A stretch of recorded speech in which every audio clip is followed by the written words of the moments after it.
চেরু, আজকে খুব ঠান্ডা পড়ছে। এটা চেরুকে দেখেই বোঝা যাচ্ছে, কম্বলের নিচে ঢুকে আছে।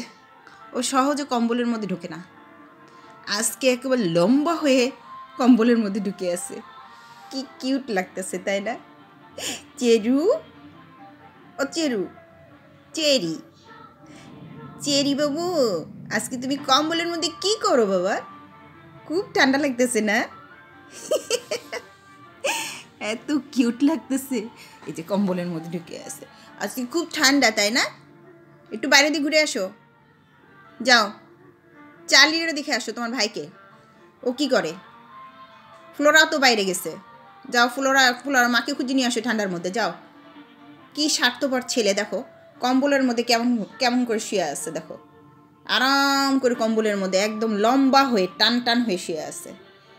চেরি, এই চেরি, এই যে দুইটা পা দেখছো লম্বা হয়ে শুয়ে আছে, আবার এখন আবার একটু কুচুর মুচুর করে হাতটা পরিষ্কার করে, মনে হয় আমি কিছুই বুঝি না। হ্যাঁ চেরি, অনেক ঠান্ডা না আজকে? কি মজা কম্বলের মধ্যে, কি মজা। হ্যাঁ কি মজা, তাই না বাবা? কম্বলের মধ্যে অনেক মজা। দেখো কীভাবে শুয়ে আছে।